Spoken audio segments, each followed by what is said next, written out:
Hello friends, welcome back to my channel. मैं doctor Priyanka Yadav और आज हम बात करने वाले कुछ ऐसे कारण के बारे में जिसमें आपको बोला जाएगा कि यदि अभी आप तुरंत सर्जरी नहीं कराएंगे तो ये बहुत ही बिगड़ जाएगी चीज़ें। आपको तुरंत सर्जरी के बाद आईवीएफ करा लेना पड़ेगा, वरना आप कभी भी प्रेग्नेंट नहीं हो पाएंगे। इतना ज़्यादा डराया जाता है, वहाँ पे इतनी ज़्यादा हाइप क्रिएट की जाती है सर्जरी और आईवीएफ के बारे में। कैसा लगने लगता है वो लेडी को, हस्बैंड को, पूरी फैमिली को, कब तो जल्दी से जल्द हमें एक्शन लेना पड़ेगा। लेकिन ऐसा बिल्कुल होता नहीं है। मेरे पास जो पेशेंट आते हैं बहुत ही घबराए हुए आते हैं। ऐसा बोलते हैं कि नहीं, मुझे तो अभी बोला है कि सर्जरी तुरंत ही करानी पड़ेगी, वरना आगे चलते वहाँ पे और ज़्यादा दिक्कत हो सकती है। तो क्या सच में ऐसा होता है? तो ऐसे 3 रीज़न के बारे में हम आज बात करने वाले हैं, जहाँ पर ना ही कोई सर्जरी की ज़रूरत रहती है, ना ही आपको कोई डरने की ज़रूरत रहती है। आसानी से आप नेचुरल कंसीव कर सकते हैं। सबसे पहला कारण होता है फाइब्रोड। फाइब्रोड में बहुत ज़्यादा ऐसा बोला जाता है कि फाइब्रोड के चलते आपकी प्रेगनेंसी नहीं रुक रही है और इसको सर्जरी करके निकाल देना पड़ेगा। तो यहाँ पर हम आपको ये बोल रहे हैं कि आप एक फाइब्रोड सर्जरी से निकालेंगे, क्या दूसरा फाइब्रोड नहीं बनेगा? और कौन सा ऐसा फाइब्रोड होता है जिसके लिए सर्जरी की ज़रूरत पड़ती है, पहले तो वो समझते हैं। देखो, यहाँ पर आपको फाइब्रोड दिखते होंगे। एक ही बड़ा सा फाइब्रोड है, फिर ऐसे छोटे छोटे फाइब्रोड है, एक अंदर फाइब्रोड है। तो इस तरह से फाइब्रोड के बहुत सारे प्रकार रहते हैं और उसकी साइज भी कुछ छोटे होते, कुछ बड़े होते हैं। कुछ फाइब्रोड तो आपको यहाँ पर पोस्टीरियर वॉल पे ऊपर फंडस में मिलेंगे, और वो कैसा है वो आपकी सोनोग्राफी में लिखा होगा कि अंदर की तरफ है, बाहर की तरफ है, उसका नेचर कैसा है। देखो, यदि ऐसा फाइब्रोड है, आपकी सोनोग्राफी में फाइब्रोड में ऐसा लिखा है कि वो एंडोमेट्रियम लाइन को इंडेंट कर रहा है, यानी कि उसके अंदर यहाँ पर डिस्टर्ब कर रहा है। आप ये फाइब्रोड देखेंगे तो आपको पता चलेगा कि ये आपकी लाइनिंग को कैसे आड़ी टेढ़ी कर रहा है, यानी कि उस जगह पर जब बच्चा चिपकने के लिए आएगा नहीं चिपक पाएगा, क्योंकि लाइनिंग ही ठीक नहीं है वहाँ पे।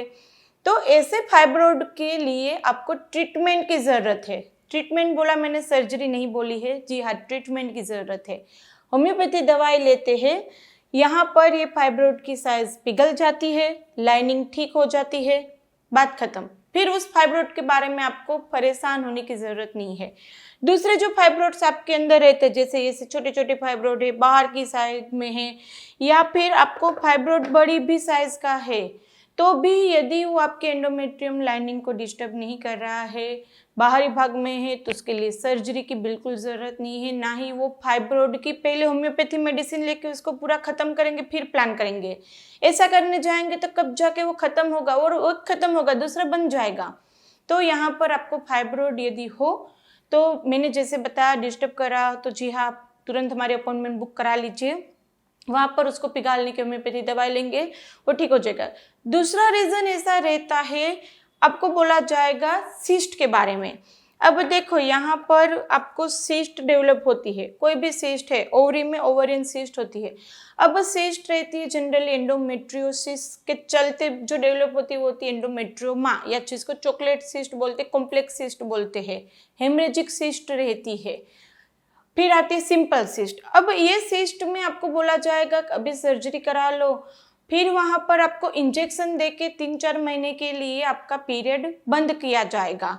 फिर जाके आपको तब तक आईवीएफ की प्रोसेस करेंगे, फिर आईवीएफ के लिए बोला जाएगा। लेकिन क्या इन सब में सक्सेस मिलता है? बिल्कुल नहीं।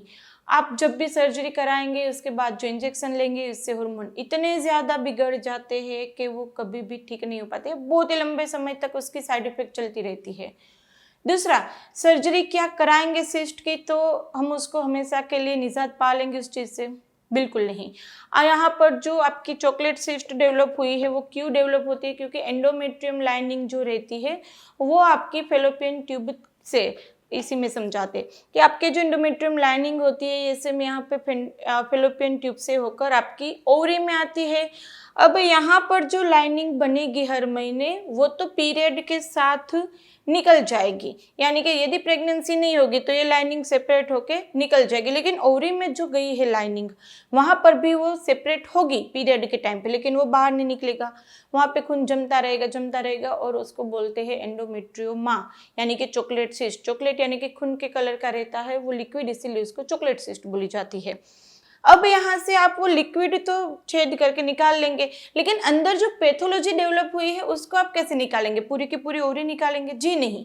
तो आज आपने सर्जरी कराई तो दूसरे महीने आपकी सिस्ट जितनी थी उतनी है, उससे बड़ी साइज की आ सकती है। तो यहाँ पर सर्जरी में आपको ऐसा बोला जाए कि तुरंत ही इसकी सर्जरी करा लो, फिर इंजेक्शन से बंद करो, फिर आईवीएफ, तो ये प्रोसेस में कभी नहीं जाना है। होम्योपैथिक मेडिसिन लीजिए, आराम से सिस्ट भी पिघल जाती है, उसी महीने से प्लान कर सकते हैं, उसी महीने भी प्रेगनेंसी रुक जाती है।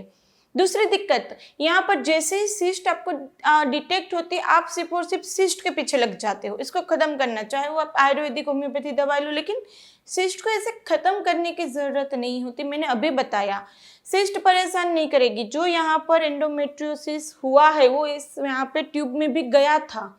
आपके ट्यूब बंद होने के चांसेस 90% बढ़ जाते हैं जब आपको एंडोमेट्रियोमा या चॉकलेट सिस्ट होती है तब।